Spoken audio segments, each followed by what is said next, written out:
Yahweh Shemel Shah, Barakatah Yahweh Shah, Barakatah Yahweh, Barakatah Yahweh, Barakatah Yahweh Shah.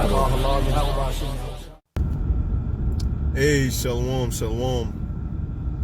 I'm in transit, so I'm gonna give all praises going on to Yahweh, Basum, Yahshua, Basum, Rakakadash. So apostles and elders, a great millstone, much respect to you brothers out there. That's preaching his word, the truth and sincerity throughout the four corners of the earth. The tabernacle of David, the hopeful elect, the speckled bird. I want to say shalom. Like I said, I'm in transit, but I want to make this pretty quick. I was at camp today. It was beautiful.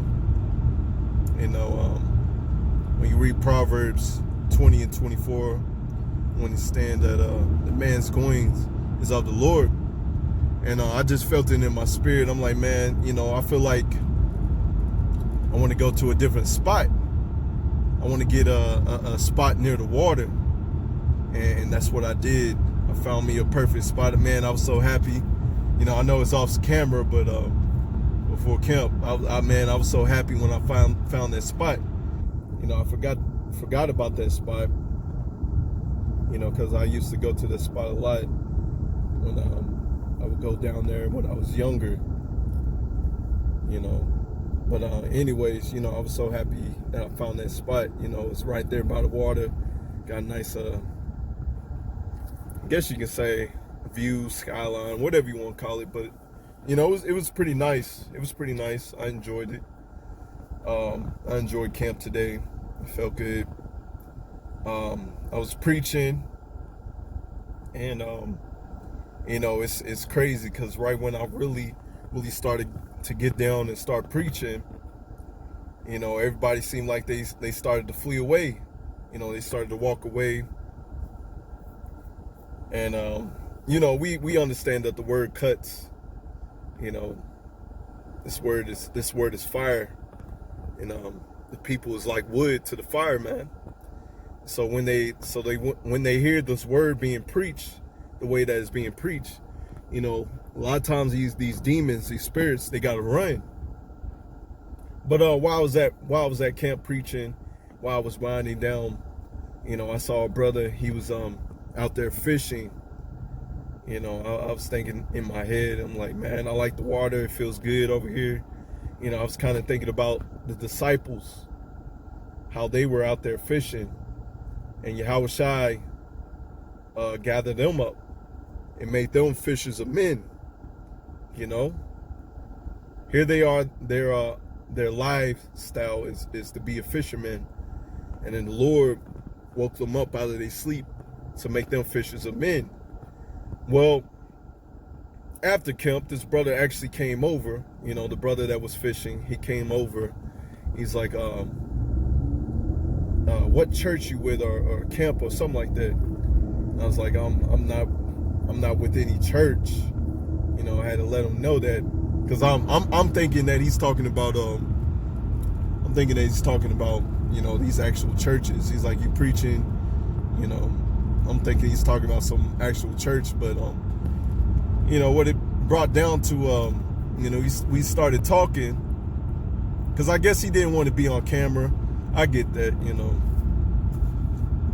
You know, some people don't want to be on camera, but at least, you know, I give him kudos. At least, you know, at the camp, after I was done preaching, he came up to me and inquired about the truth, because he's in college. He's a young brother, and I told him about the scenario. You know, I first learned that I was an Israelite at 19 years old, you know, at a young age, but it didn't stick with me, because the people that I was learning under, the spirit had it that I saw right through them. You know, they was just nothing but false sheep. You know, I was listening to GOCC when I first learned that I was an Israelite. And the Lord had it to where, I said this in my camp, Lord had it to where I woke up to the truth years later and really started following Yahweh outside. But it just wasn't meant for me at 19 years old to follow the Lord. You know, that's just how he had the story for me to come in. But I was talking to that brother because he reminds me at that young age, you know, he's in college. He plays sports. You know, that's all the stuff that I did. I remember being in college, playing sports, all that stuff. And he had a friend that was telling him about the Israelites, because he said he came from being a Mormon and all that stuff. And he had a friend in college that told him about the Israelites. Like I said, give me 1 second. Let's see what these people doing. But yeah, you know, I told him, you know, this is nothing to force anybody, but you know, you got to do the research for yourself. I'm like, look up GMS Israelites, and you come to your conclusion. And I also asked him, I'm like, do you know the Lord's name? And you know, he didn't know the Lord's name, so I gave him a breakdown. I'm like, God is just a title. Jesus Christ is not his real name. His name is Yahweh. Yahweh being the Father, which means he is or he exists. Yahushai is the Son, which means he's the deliverer or he saves. And I gave him those names. And I showed him in the scripture, Proverbs 18:10, you know, the name of the Lord is a strong tower. The righteous runneth into it. Okay? Because, you know, I love giving people the name of the Lord if they can receive it. Because the name of the Lord is, like it said, a strong tower. The righteous run into it. You know? That's how you get some of them demons off of you when you come into the truth and you start following the Lord to the best of your ability. You know, and you start using that name. And so I gave him the name because the name is powerful. Okay? And I told him, like, hey, you know, go look up GMS. Look up GMS Israelites. You know, look it up for yourself. And you come to your conclusion. And then, you know, the Spirit had it to where I also was like, hey, you know what the mark of the beast is? Because believe it or not, man, you know, a lot of these people don't know what the mark of the beast is. Now, I can remember before I came into the truth, I knew what the mark of the beast was. I knew that the mark of the beast was the RFID microchip. But him being young in the truth, well, not in the truth, just being young in the world, because he is a babe, you know. You know, he's pretty much a little child in this world. You know, even though he's a grown man, he's still a child. I can still tell, you know. Especially when if he comes to the truth, you know, he'll still be a babe and he has to desire the sincere milk. So I told him, like, hey, the mark of the beast is the RFID microchip. And if you look it up, you know, or if you look at my channel, I just posted recently, you know, you got these people putting chips in their right hand or foreheads, and they're buying and selling. They're buying and selling. So, you know, this truth has gone throughout the four corners of the earth. And, you know, with him being a young brother, you know, hey, Lord's will, he coming to the truth and wakes up. Because he has that friend in college that's giving him, you know, which I believe is giving him that milk. And the Lord sent him up here to get this wisdom, knowledge, and understanding. You know, the Lord had it to where I come out here, I go near the water, you know, he's out there fishing, and he may become, we don't know his story, but he may become a fisher of men. You know, that may be a beautiful thing that happens, okay? Because we're living in the times where, you know, you got to get this truth while you can. This truth is time sensitive. You know, Amos 8:11. You know, 2nd Ezra 5. You know, when this way of truth is gone away, which I'm at my destination now, but I'm gonna go ahead read some scriptures while my camp video uploads. But yeah, we're made to be fishers of men, because you still have people out there that don't know that they're Israelites, that don't know the mark of the beast. So we were supposed to give you this wisdom, knowledge, and understanding. And you know, I ain't gonna lie, because I'm new in the truth. I'm still a babe compared to everybody else. You know, that made me happy that somebody came up to the camp and was sincere and asked about the truth.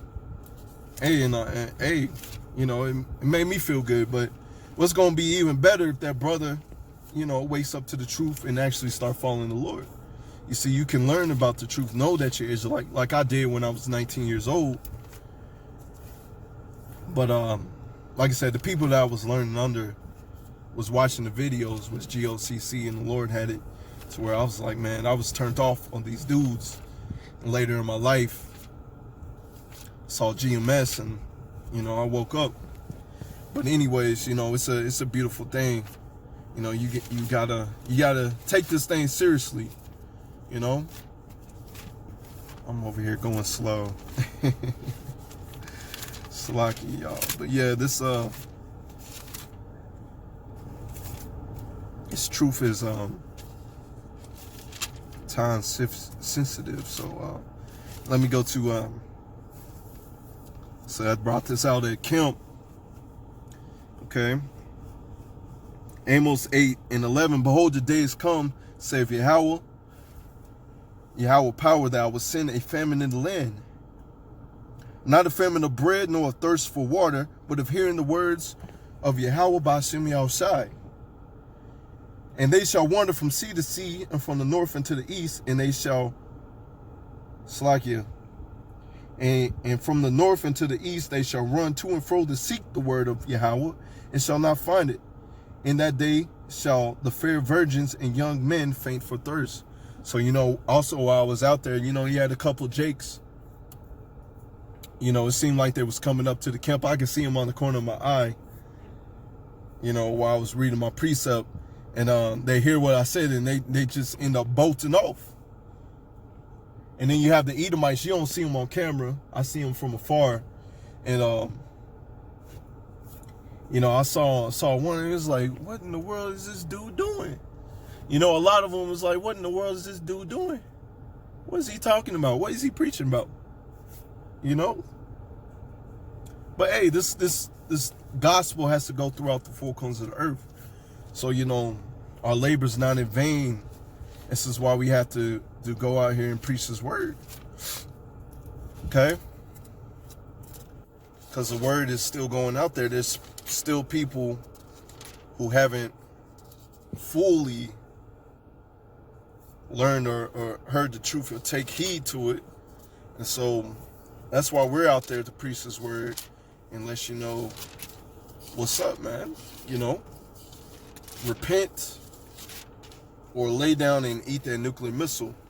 This is 1 Corinthians 15:58.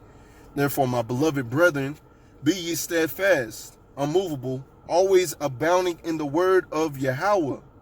Always abounding in the word of Yahweh, being unmovable. Okay? Being steadfast in his truth. Okay? Like I said, you got these dudes in here that don't even preach this word. I mean, preach this word. Yeah, you have these dudes out here that don't preach this word in highways and byways. And you still have these lost souls out there who don't watch YouTube videos all the time. You know, who don't watch Facebook videos all the time. So they meet you out there in person. I'm going to read this again. 1 Corinthians 15:58. Therefore, my beloved brethren, be ye steadfast, unmovable, always abounding in the work of the Lord. For as much as ye know that your labor is not in vain in the Lord. Your labor is not in vain. You know, rather you're a young brother in this truth and you're going out there preaching his word. Rather if you've been out there on the highways and byways for years like the apostles and elders, you know, your labor is not in vain. Okay? Always abound in his truth. Keep on going hard for the Lord, because your labor is not in vain. You know, so that really that really uplift me in my spirit. You know, hey, you know, it's been a while since a sincere person came up to the camp and asked questions, because a lot of them just run away. A lot of them say, hey, seem like they come in, I'm preaching, and they end up running away. You know, you be like, hey, come here or whatever. You know, people just be running. People be running. You know, this truth ain't for everybody, man. That's pretty much it, man. I just wanted to make something quick, you know. Hey, your labor's not in vain. You know, he made you fishers of men. Okay? He made you fishers of men. And, you know, just be glad YASHAMIAHLA woke you up to this truth. You know I am. Because I could have been out there in such a dead state of mind, man. You know. But, you know, Lord willing, that brother continues in the faith. You know, I told him, like, hey, you know, you got to research it. Search it for yourself. Research it. Research the truth for yourself. And, you know, see if it's for you or not, because this truth ain't for everybody. That's pretty much it. Until next time, Lord willing, shalom.